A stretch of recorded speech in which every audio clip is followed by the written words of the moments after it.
Olá, eu sou o Andreas da Outerbound e hoje eu estou aqui na loja Solo de Pinheiros para falar sobre um tema que eu gosto muito, que é natureza, o offline que faz bem. Eu espero com essa palestra trazer um pouco mais de informações do que acontece com nós seres humanos quando nós voltamos para o local de onde nós viemos. Né? Não só o que acontece com o nosso corpo, mas principalmente também com a nossa mente, com a nossa cabeça, quando a gente volta para esse ambiente. Então, quero abrir a palestra falando sobre alguns estudos que surgiram nesses últimos anos, nas últimas décadas, que estão provando que estar na natureza é saudável além daquilo que a gente imagina. Começar com a criatividade e resolução de problemas. Uma publicação de alguns anos atrás, feita com algumas Outerbounds dos Estados Unidos, mostra que se você passa 4 dias desconectados do teu celular, do teu tablet, numa imersão na natureza, a tua capacidade de resolver problemas e ser criativo aumenta em 50%. Eu gosto de fazer brincadeira quando vou para empresas perguntar se vocês têm um problema grande para resolver, eu recomendo vocês primeiro se desconectarem todos, fazerem uma imersão de 4 dias na natureza para vocês terem respostas mais criativas e mais respostas para os problemas que vocês querem resolver. Habilidades cognitivas também melhoram quanto mais a gente se conecta com a natureza.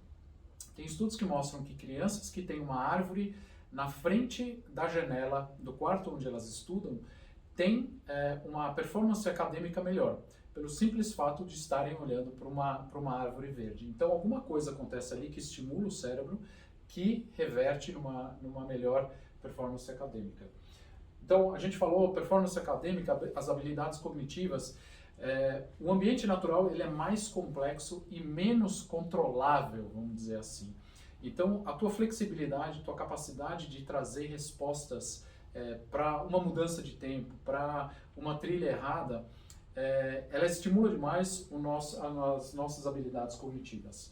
Eu acho que a atividade física talvez seja a parte mais intuitiva que a gente entende que melhora, simplesmente porque a gente está se locomovendo sem usar máquinas. Então é a força própria do corpo, seja caminhando, seja remando. E por fim, as relações sociais elas também melhoram quando a gente passa mais tempo na natureza. Por quê? A natureza tem a nossa velocidade e quando a gente vai para a natureza, nós seres humanos passamos a cooperar mais. Então nesse processo da gente cooperar mais, a gente invariavelmente a gente precisa conversar mais, precisa entender o desafio de cada um, ajuda um ao outro e por isso que essas relações sociais elas melhoram. Isso são as coisas, os impactos positivos que a gente recebe, né? E tem também alguns outros aspectos que melhoram, quer dizer, que diminuem. Por exemplo, déficit de atenção. Tem médicos nos Estados Unidos que estão começando a receitar atividades na natureza para combater esses problemas comportamentais que muitas crianças enfrentam hoje em dia. Então eles falam, olha, você vai passar 2 horas, 2 vezes por semana na natureza para fazer com que o comportamento ele se equilibre. Miopia, isso é um estudo que está vindo da China. Na China a gente teve um salto de aproximadamente 20% de prevalência de miopia para aproximadamente 40% de uma geração para outra. Isso não pode ser uma variação genética nesse curto espaço de tempo e os primeiros estudos estão mostrando que os raios UVA e UVB para o desenvolvimento saudável do olho são fundamentais. Então, alguma coisa acontece quando os olhos são expostos a essa intensidade maior e essa radiação diferente, que faz com que o olho mature de uma maneira mais saudável. E o estresse, esses são os estudos que começaram em meados dos anos 80 no Japão, que os japoneses começaram a analisar o que acontece com uma pessoa que caminha, por exemplo, 15 a 40 minutos em ambiente verde. Não é nem numa floresta, pode ser num parque dentro de uma cidade, comparada com uma pessoa que está caminhando numa rua normal. Então, todos os indicadores de estresse, como, por exemplo, frequência cardíaca, pressão sanguínea, o nível de cortisol na saliva, o cortisol é o hormônio de estresse, tudo isso diminui. Então, o corpo começa a relaxar, ele começa a entrar num processo de regeneração. E isso a partir de 15 minutos. Tanto que no Japão eles recomendam os chamados banhos de floresta como medicina preventiva. Então, para você evitar de desenvolver algumas doenças crônicas. Ok, agora eu vou dar um passo de volta para a biologia. Eu quero apresentar aqui um neurônio e a gente vai entender daqui a pouco por que eu estou apresentando o neurônio. Eu quero falar da influência que a natureza tem sobre o nosso cérebro, e o nosso cérebro é composto de neurônios, né? Então a gente tem a parte dos dendritos, que é basicamente a cabeça do neurônio, vamos dizer assim. A gente tem um fio de conexão, que é o axon, e a gente tem as sinapses. Normalmente o impulso elétrico ele sempre vem dos dendritos, é integrado, passa pelo axon e a sinapse passa essa informação para frente. Então, o nosso cérebro ele usa impulsos elétricos transmitidos pelo neurônio para processar a informação. Ok, então essa é a função, é a unidade básica que a gente tem, e essa é basicamente a nossa CPU, o nosso cérebro, de uma maneira simplificada. Aqui a gente tem duas áreas que estão ressaltadas. A gente tem dentro essa área mais arrosada, que é o nosso sistema límbico. Evolutivamente ele é mais antigo. E depois os primatas têm um neocórtex bem desenvolvido. Não só os primatas, mas os mamíferos de maneira geral têm o neocórtex bem desenvolvido, principalmente os primatas. Nesse neocórtex, a gente tem uma área chamada córtex pré-frontal, que é basicamente a parte do cérebro que está justo atrás da nossa testa. E esses sistemas, eles têm funções diferentes. E, de novo, isso aqui é um esquema bem simplificado, mas ele vai ajudar a gente a entender um pouco melhor como nós operamos como seres humanos. Então, o sistema límbico, ele é responsável pelo comportamento, pela emoção e motivação e também pela geração de memória. O nosso córtex pré-frontal, a gente chama ele de CEO. Quando nós acordamos, é ele que acende, quando nós dormimos, é ele que apaga. Ele é responsável pela modulação de comportamento, é ali que a cognição acontece e é ali que a tomada de decisão também é ponderada.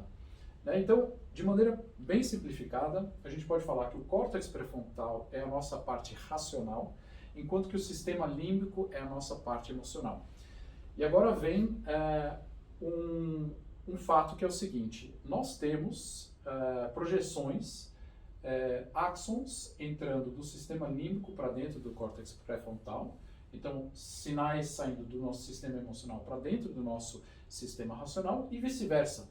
Nós temos neurônios projetando seus axons para dentro do sistema límbico, conversando, mandando sinais para cá. Esses dois sistemas, eles sempre estão trabalhando juntos enquanto estamos acordados. E eles trabalham como se fosse uma gangorra. Então, quando eu estou sendo mais emocional, eu estou sendo menos racional, e vice-versa. Quando eu estou sendo mais racional, eu estou sendo menos emocional. Vou trazer um exemplo. Se eu estou na beira de um penhasco, e eu estou morrendo de medo de cair ali para baixo, então eu estou com uma carga emocional muito grande, dificilmente eu vou resolver um problema uma equação de terceiro grau. Vice-versa, quando eu estou resolvendo uma equação de terceiro grau, matemática, e eu estou focado na resolução do problema, provavelmente eu não estou sentindo muitas emoções, né? E esses dois sistemas, eles sempre trabalham assim, e é intencional que eles trabalhem assim. Outro detalhe também interessante: as ligações do sistema límbico para dentro do nosso córtex pré-frontal, elas estão maduras entre 7, 9, 10 anos. Então, muito cedo, essas ligações do nosso sistema emocional, ele já projeta aqui para dentro. Por isso que crianças têm uma expressão ou externalizam comportamentos que são muito mais emocionais do que racionais. Essas ligações do córtex pré-frontal para dentro do sistema límbico, elas ficam maduras entre os 25 e os 30 anos.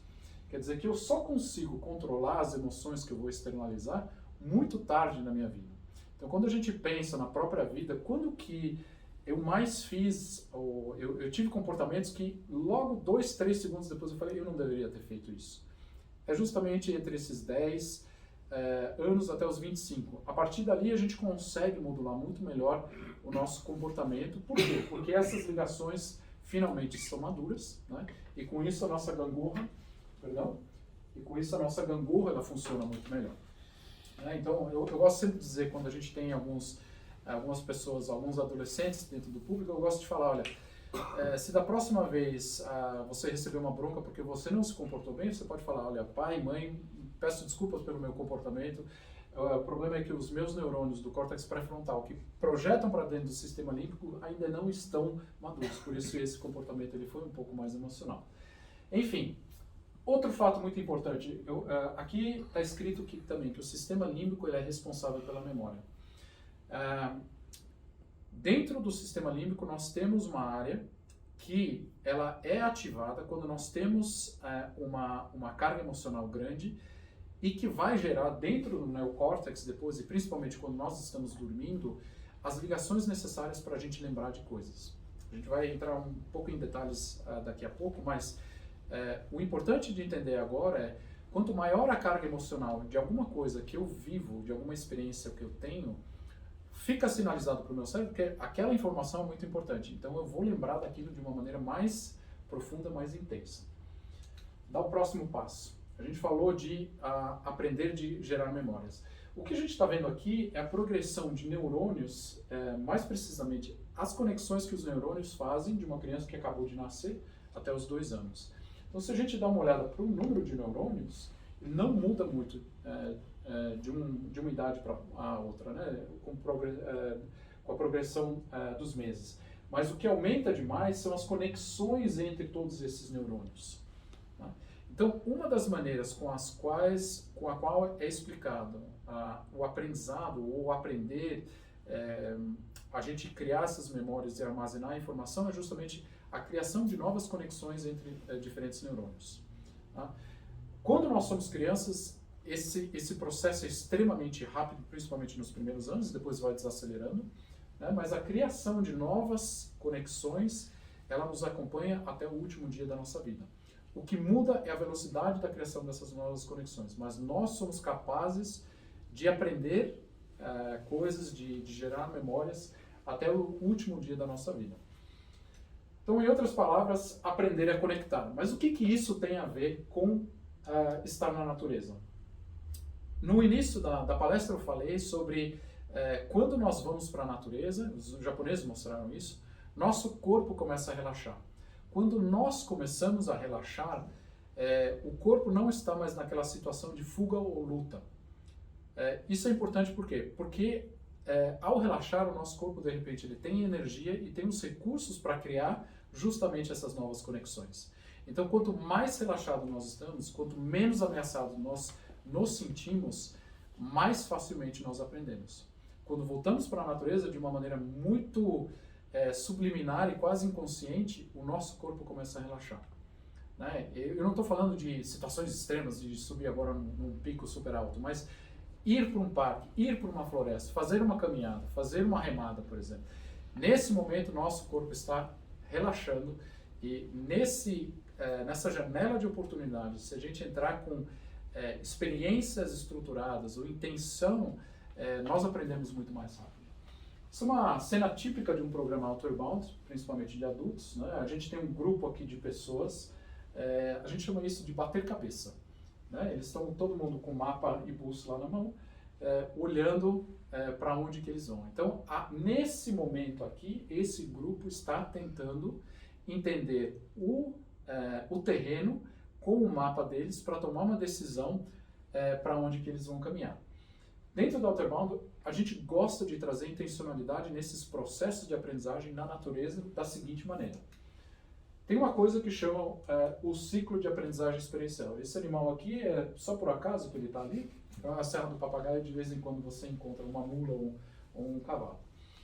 Então, voltando aqui, um dos modelos mentais que a gente usa no programa Outer Bound é o chamado ciclo de aprendizagem experiencial. Na verdade, esse ciclo ele foi definido, ele foi criado por 2 pessoas, ele foi desenvolvido por 2 pessoas, Levine e David Kolb, que é um psicólogo social de Harvard. Eles pararam para tentar entender como que o processo de aprendizado do ser humano acontece. Eu não estou falando de escola. Eles olharam de maneira holística, desde a criança que nasce até o adulto, o idoso. O que é o processo de nós, seres humanos, aprendermos coisas. E eles decuparam isso em 4 passos. De novo, é um modelo mental que ajuda a gente a entender como nós, seres humanos, aprendemos e podemos nos desenvolver. O primeiro passo é a experiência concreta. que é uma experiência concreta? Vou pegar o exemplo de um bebê. Eu não chego para o bebê e falo, bebê, é o seguinte, ó, se você colocar os teus 2 pés mais ou menos na abertura dos teus ombros, equilibrar o teu umbigo em cima desse eixo entre os 2 pés, você vai ficar parado. Não, a criança não aprende assim. O que ela faz? Ela começa, primeiro ela começa a rolar, depois ela começa a engatinhar e depois ela começa a se puxar para cima na mesa na perna de uma mesa, por exemplo, né? Então, ela trabalha muito através da experiência, porque ela ainda nem tem a capacidade cognitiva, vamos dizer assim, de entender causa-consequência naquele momento. Mas ela tem absoluta capacidade de aprender através da experiência dela, né? Então, ela vai testando. O erro e acerto é parte fundamental do nosso processo de aprendizagem, né? Então, a experiência concreta como ponto de partida para qualquer tipo de aprendizado é muito poderoso. Então, eu viver uma situação, eu entender um conteúdo a partir de uma vivência é muito poderoso para o meu processo de aprendizagem. E agora, dando um passo para, vamos dizer, adolescentes, a partir de adolescentes e adultos, então, no momento que você começa a entender causa e consequência, se eu fizer isso, acontece aquilo, né? Isso acontece, o Piaget chamava isso de modo operacional, a partir dos 7, 8 anos, por isso que a escolarização também acontece nesse momento, porque as crianças começam a entender causa e consequência.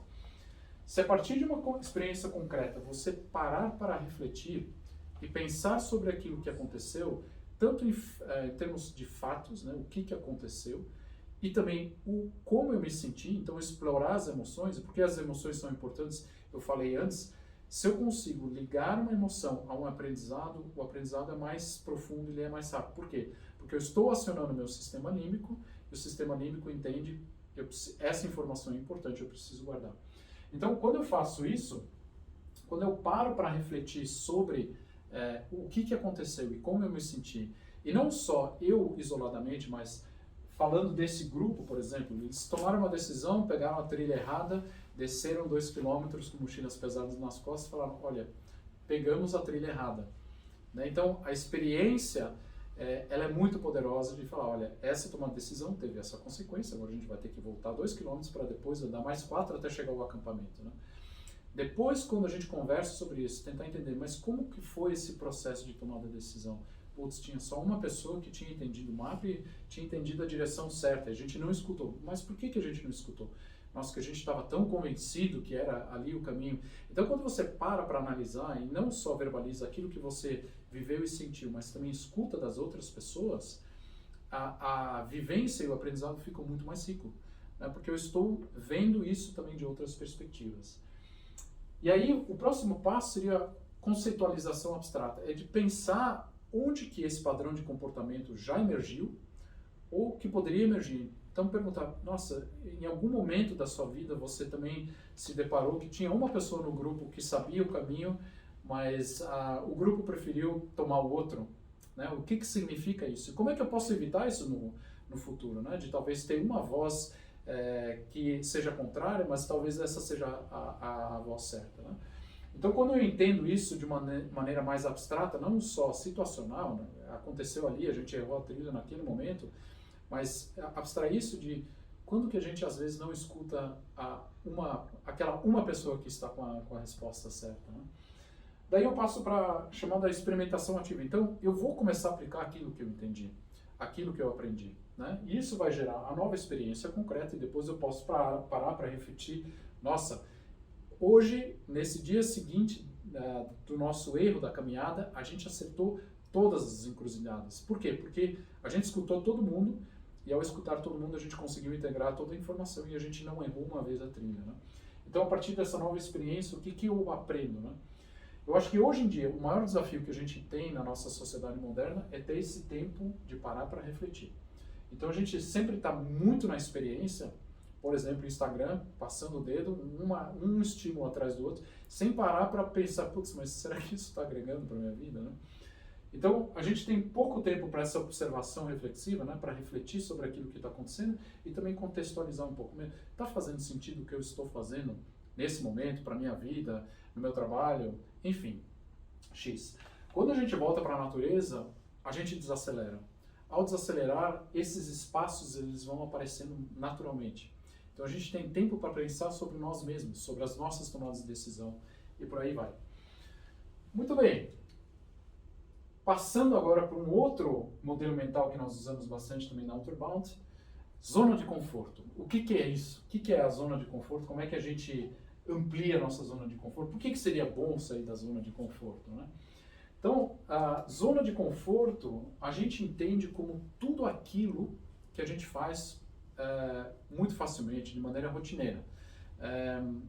De um ponto de vista, voltando para o nosso cérebro, onde as conexões estão muito bem estabelecidas e que a gente não tem nem dificuldade, nem ansiedade de realizar isso.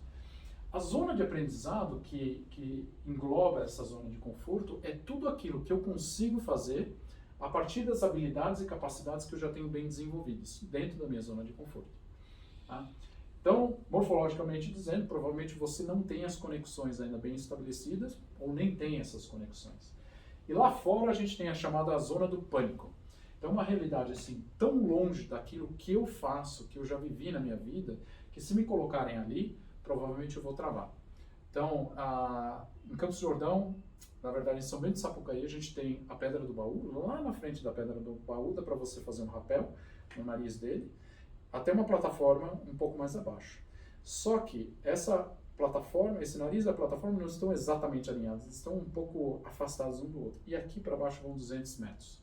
Se eu pego uma pessoa que nunca fez um rapel, o primeiro rapel que eu vou fazer com ela na vida dela é ali onde você realmente, de repente, está pendurado numa corda e tem 200 metros de ar até chegar nas bananeiras lá embaixo, provavelmente eu vou tirar a pessoa da zona de conforto, jogar na zona do pânico e o que vai acontecer é que ela provavelmente nunca mais vai fazer isso. Então o que eu quero fazer quando eu faço atividades na natureza, quando eu levo pessoas, ou mesmo quando eu estou fazendo as minhas atividades, é sair da minha zona de conforto, garantindo que eu fico dentro da minha zona de aprendizado, de aprendizagem ainda. Eu não quero me lançar a um desafio que seja maior do que aquilo que eu consiga gerenciar. Porque nesse momento que eu fico fazendo isso, e não faço só uma vez, mas de maneira repetida, e o bacana da natureza é que isso acontece de uma maneira extremamente natural e intuitiva, o que acontece é que essa zona de conforto, ela aumenta. Então, quanto mais eu faço alguma coisa que eu não domino inicialmente, quanto mais eu repito isso, mais conexões vão sendo criadas no meu cérebro e mais fácil isso vai ficando para mim. Se eu faço isso na natureza, esse processo é muito mais rápido.